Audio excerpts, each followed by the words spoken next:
This is a mostly complete inventory of the times that sweet, sad Sam Smith cried over the course of 2 hours on a couch here at the Chateau Marmont Hotel on a recent Friday morning. He cried when he talked about the house he grew up in, when he reminisced about a crush who turned on him, when he talked about his first voice teacher.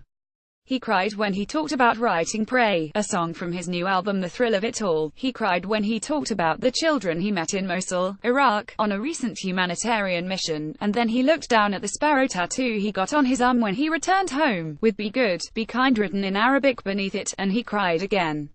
He cried talking about how much he cried when he watched the movie Inside Out, and he cried when he talked about love. When he talked about love, he leaned back on the couch with his limbs splayed and looked upward as if he died momentarily just considering a concept so big. Yes, the floodgates really opened once Smith began to talk about love, big, delicious tears that coated and magnified his sad, glorious blue eyeballs but never quite leaked out onto his cheeks. He's fine with his crying. What choice does he have? His father used to cry at a sunset, or after an argument. He encouraged his son to be emotionally expressive. It worked. The superhighway that runs between Smith's amygdala and his tear ducts is deep and well worn. He's been in love, he said, but it was unrequited. Meaning he's never been loved back. He was crying again. It's been more than 3 years since his first studio album, In the Lonely Hour, flung the planet's broken-hearted face down upon their beds anew with its wet-pillowed, dark-souled despondence. It's been that long since his lovely, million-faceted voice called out to the bereft, the forsaken and the rejected and announced itself as this generation's avatar of romantic despair. It's been almost that long since he became a real, live pop star, a 4-time Grammy winner with 5 top 10 singles, an Oscar winner, all with one measly LP, less than an hour's worth of music, to his name. And, when Smith tells me this, his eyes dampen again. It's been just about that long since it seemed like there was anything he could do right.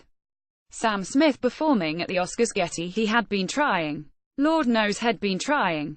He wanted to be open with the world, he wanted to share his truest self. He wanted to be known. His only goal with his music is to get closer and closer to who he really is, even though that's sometimes hard when you're in your young 20s. He's 25 now. He is trying to bare his soul. But a 25-year-old soul can be a volatile thing. He doesn't always know how to articulate what he thinks. He doesn't always realize the implications of what he says. It feels to him like every time he opens his mouth, he gets tazzed. The soul can be sloppy is his point. The soul can be under construction. Please pardon his soul's dust during renovations and maturing and figuring things out. This is new to him too. In 2014, Smith did something revolutionary. He came out publicly as gay just as soon as his album was released. He was not going to leave the question of his sexuality to guesswork or rumor. He thought this was very enlightened. Pet gay pop singer just integrated into stardom without the waves and the hand-wringing and the controversy. The handful of out gay pop stars before him, including his idol, George Michael, mostly endured lengthier they or aren't they periods before they publicly acknowledged that they were gay. Banking on pop stardom as your whole and complete admitted self wasn't something that happened every day. In the Lonely Hour was a little more than a half-hour crying jag about longing for a man, a straight, married one he was in love with whom he never so much as kissed. Nearly every song was about this stay with me, the sad song about wanting a man to stay even when it's clear he's not in love, good thing, the sad song about deciding that help stayed too long waiting around, that one begins with a vision of him getting mugged outside the man's door and dying in his arms like Eponine. And, on the deluxe edition of the album, a cover of Whitney Houston's How Will I Know, which was not a sad song until he sang it. He told Rolling Stone that he had to be careful so that straight people could sing along with his music, too. I am not Sam Smith, the gay singer, he said at the time. I am Sam Smith, the singer who happens to be gay. He gave an interview where he talked about Grindr and Tinder, the hookup apps, and how sad it was that all the possibility behind love and serendipity came down to a swiping culture, and saying this offended some in the gay community too. He accepted the Oscar for Best Original Song for Writings on the Wall, from Spectre, the James Bond movie, referring to an article he'd read in which Ian McKellen had said that no openly gay man had ever won an Oscar.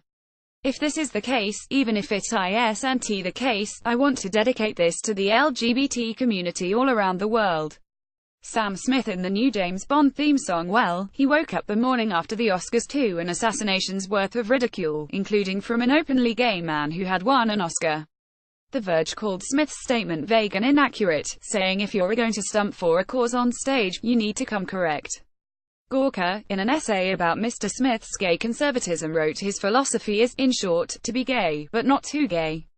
Sure, he quickly realized the Oscar thing was wrong. Had meant to say that there had never been an openly gay lead actor winner, but the other stuff, why was it taken so badly? So what if he didn't like hookup apps? Why was that surprising? Hadn't people seen him dressed like a 1950s lounge act, complete with a pompadour? Hadn't they heard his retro soul? What exactly about him seemed modern? So what that he wanted his music to be a universal experience? He never said he was the spokesman for gay people. The vitriol of the Oscar incident surprised him. His heart was clearly in the right place. He was a proud gay man. How could that not mean anything? I'm not the most eloquent person, Smith says now. I didn't get the best grades in school. I mean, I'm just good at singing. It felt like he was getting hammered every time he opened his mouth. All he wanted was to remind people that love is love, particularly his brand of young adult love, heart emoji love, Cupid arrow love, the love from The Notebook and Titanic. That's how big love is. Once again, on his favorite subject, he faints on the couch in swoon and desire. He clutches his heart and makes his eyebrows almost touching a near steeple of longing. This was the thing we all had in common. Why talk about the things that make us different? You have to understand what it was like for him.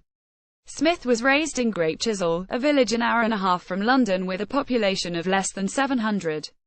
He wore a full face of makeup to school, to Catholic school, and fake eyelashes, too, and elaborate arrangements of flowers pinned to his lapel, along with the occasional Oliver sprinkling of glitter.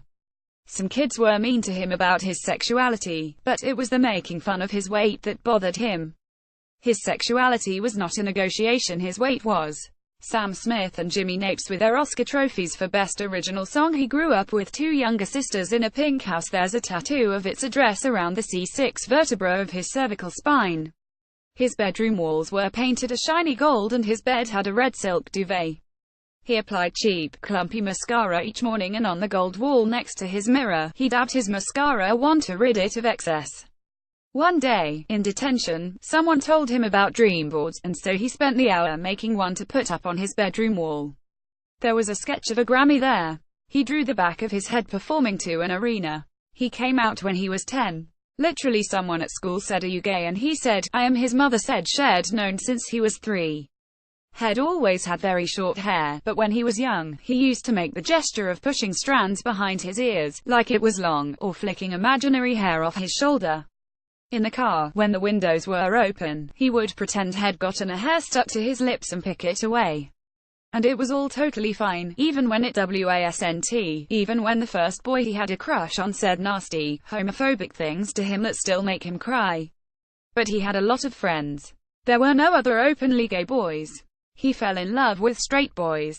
He could barely picture a future when one of them would look back at him with lust or sexual curiosity, let alone love.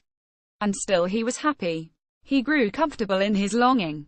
People sometimes made fun of him, but so what? He understood who he was. He thought that if you know who you are, and if you're confident in that and you don't make a big deal of it, people will accept you.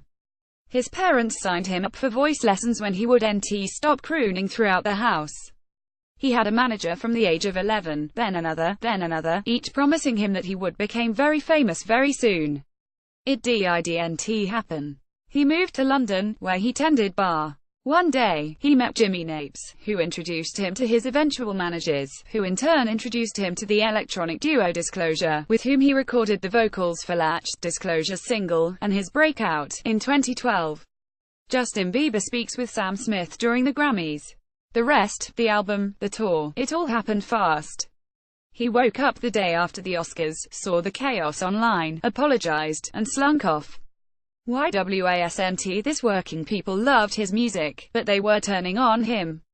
He couldn't bear being thought of as a traitor to his people. He was so open about everything. Sure, he didn't like Tinder, and it's mostly true that he didn't like it because it isn't romantic, but it is maybe true that he was afraid he would be swiped away. Believe it or not, he did use Grindr, but he didn't want random hookups, so he arranged dinner dates with several very confused men.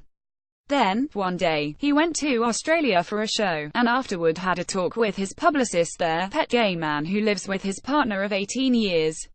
The publicist took Smith to the Stonewall, a gay bar in Sydney, for a drink one afternoon. He decided to help educate him, taking him to a gay bookshop. "My mind just went," Smith said. He read the memoir Holding the Man, which blew his mind. He watched Paris is Burning. He still has Tales of the City on his night table. Next, the Australians introduced him to drag. They crammed his feet into thigh-high, high-heeled boots. They draped a red sequin dress over his 62 body. They had barbecues and played Madonna and danced. "I lived in a village in the middle of nowhere as an openly gay man from the age of 10 years old," Smith said. "I didn't meet another gay man until I was 19 when I moved to London. I just went gay clubbing a few times with some straight friends and with some girlfriends of mine, and then I became famous. I never got an opportunity to find my people in the gay community and find my friends." He decided not to drink or smoke or be with a man, even just kissing, for a long time, while he was figuring all this stuff out. He was trying to understand how he fit into the gay community at large. "I just really sat with myself and got to know myself and started to just like my stretch marks and not be so hard on myself and stop watching perfection everywhere." He began seeking out the art that struck him as truest. He stopped watching Titanic and The Notebook. Okay, he watched The Notebook again last week, but he also watched Weekend, the gay indie film, so it balanced out. Then he found George Michael. He had always been a fan of his music. He was 15 when he saw him in concert. But now, reading and watching interviews with him in his last years, after Michael came out, Smith found him to be a great mentor. "I just feel like I'm going to offend someone every time I open my mouth," he said. "I feel like George Michael had a way of being authentic to himself and honest in a way that was warm." Back at the interview in West Hollywood, he leaned back on the couch, looked up at the ceiling and blew a stream of breath out through pursed lips. "People forget, but no one learns about gay history in school. Nothing. So I didn't know anything about my history as a gay man, and then words like spokesperson are being thrown at me when I've just brought out my first album," he said. "It scared me because I was like, I don't know anything about being gay, really." He realized two things. One was that he was ready to make a second album. The other thing was that coming out as gay wasn't enough. He now understood that every visible gay person still had a leadership role. He now understood that he wasn't operating on his own, but that he lived in context to a community whether he'd realized it or not. No, having come out as a gay singer, he realized it was now time to come out as a gay man. The next afternoon, Saturday, he rode to the Hollywood Bowl, where he was performing at a breast cancer benefit that included Lord and Kesha and Harry Styles. He was wearing a pastel, airbrushed silk, short-sleeve button-down shirt and olive silk pleated pants. "I can tuck them in now," he said proudly. Emmett Tucker, since he left the public eye for the studio, which is where he'd been since the end of his last tour, in 2015, had lost a ton of weight by doing something called intermittent fasting, meaning he waits 5 hours after eating to eat again, and which is also called not eating between meals. A trainer, a nutritionist. He stopped eating bread. Probably being a man in his 20s helped. His transformation was sparked by seeing a tabloid picture of himself on the beach without a shirt, and that was not the self he wanted to be. He was also concerned about his health. He gets acid reflux, and it's bad for his voice. He knows other stars mime, as he puts it, but he doesn't want to. His voice is his whole thing, his whole bag of tricks. Sam Smith on stage on September 29, 2015 in Los Angeles, California. Getty Smith had also cut off his pompadour, which he called his quiff, his short hair now reminiscent of George Michael's on his 2011 Symphonica tour. His hair was thicker than it's been recently. After the Oscars, it had started falling out from stress, he thought. He began to use Rogaine and take Propecia, and it worked. Men need to talk about hair loss, he thinks. If In the Lonely Hour was the myopic look into the heart of a boy helplessly in love, then the new album, The Thrill of It All, is about a man who turns his gaze outward. Midnight Train is a sad song about ending a relationship that was inspired by Friends Palace, a sad song about whether or not love is worth it if it ends him, a sad story of an imagined boy in Mississippi coming out to his father. Some of the tracks are about Smith himself, including Burning, a sad song about pining for a man who has left, and One Last Song, a sad final ode to the man who was the subject of In the Lonely Hour. The new album won't be a surprise to anyone familiar with the first one. The old-timey soul is still there. Smith decided long ago that his voice was the instrument: melisma, whispered baritones, surprise out of nowhere, ultra-high falsetto, even a haunting, beautiful croak of longing sprinkled here and there. It is still prime music for having sex with your sadness, as Smith said. But he can now recount actual relationships in his songs. He's still never been in the kind of magical notebook love he longs for, he said, but about a year ago, he had a 5-month relationship that took 3 breakups before the breakup took him, which is the subject of Too Good at Goodbyes, the first single off their new album, which is in the Billboard Top 10 at the time of writing. He's been dating the actor Brandon Flynn, from Netflix 13 Reasons Why, seeing where that goes. Backstage at the Hollywood Bowl, Smith drank a cup of throat coat, and then took a Gaviscon for acid reflux. He sang through a cocktail straw while holding up a tissue to make it move with his breath to strengthen his throat muscles, something he learned from an opera singer. He motorboated his lips. He was ready for the show. The next day, the news media would pick up a statement he made about feeling as much like a woman as a man, and social media would get on him for being too casual about gender fluidity when he identifies as a gay man. One day he will get it right, he said, his eyes shiny with big, sad Sam Smith tears. The only thing I'd like everyone to know is I'm really sorry if I say the wrong things, he said. I don't want to offend anyone and my intentions are genuinely pure and good. I'm still trying to figure expletive out and I'd like to be treated like a human. If I make mistakes, don't kill me. Sam Smith holds his 2015 Grammy Awards. Getty Images. Yes, one day. One day when HES old, he said, HES going to know what to say. HE's going to be someone who can figure out how to think his words through before he says them. He'll get older, and as he does, HES going to stop using his falsetto so much, he said. It's a sound that can't age with you, and even on the new album, HES started to sing more in his regular voice. Eventually, HES going to be like Joni Mitchell and just use the lowest registers. He's going to come out on stage like Joni on the cover of Both Sides now, with a glass of wine and a cigarette. Yes, by then he'll be drinking and smoking again. He's looking forward to that, when his voice starts to get breathy and broken like Judy Garland's when she sings Over the Rainbow at Carnegie Hall. Eventually he'll retire and open up a flower shop in the English countryside, he said. He'll get really into cooking, he'll have a pet pig named Kong or maybe Flo, and he'll live forever happily, surrounded by his husband and children and his closet full of drag. His funeral will call for fancy dress, and the men will have to dress like women and the women will have to dress like men. Drag queens wearing big black hats with veils and high heels will carry his coffin out. Then, disco music will play. That's nice. Isn't it? Yes, it's nice to think of a time when he'll know for sure just how to be. New York Times reuse content.